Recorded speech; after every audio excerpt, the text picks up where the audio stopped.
라이만 가문이라고요. 독일 최대 부호 가문인데 2차 대전 중에 나치에 협력을 했다는 점을 인정하고 자선단체에 1,000만 유로를 기부하기로 했다고 합니다. 보도 연결해서 알아보겠습니다. 이재승 기자, 120여억 원 가량입니다. 전쟁 중에 선조들이 강제 노동자를 통해서 나치를 지원했다는 걸 인정을 그러니까 한 거죠. 네, 그렇습니다.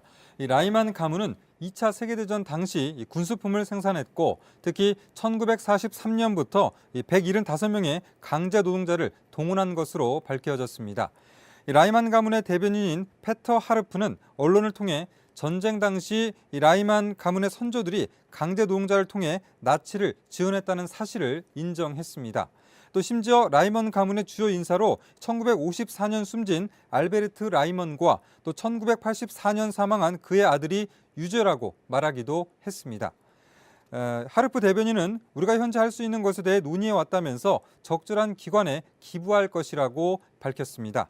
일제강점기 때 강제노동에 대해 사과조차 하지 않는 일본의 전범 기업과는 상당히 다른 그런 상황입니다.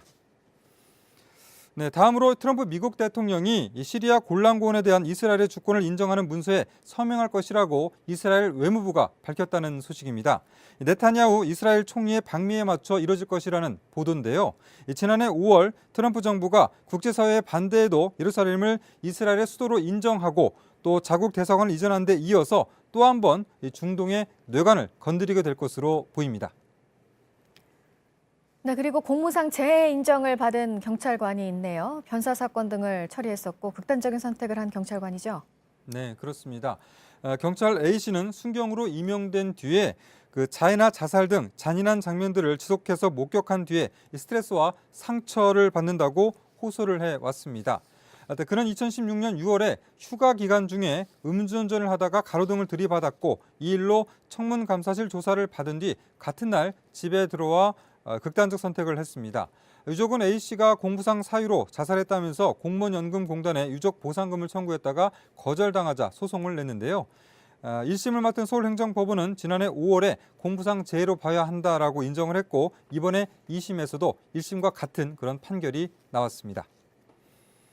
네, 끝으로 이탈리아가 중국의 확장 정책에 대한 서방의 우려에도 불구하고 중국이 추진하는 1대1로 양해각서에 서명했다는 소식입니다. 양국이 체결한 양해각서가 구속력을 가진 국제조약은 아니지만 이탈리아는 주요 7개국 가운데 1대1로에 동참하는 최초의 국가가 됐습니다. 지금까지 아침엔 지금 JTBC 이재승입니다.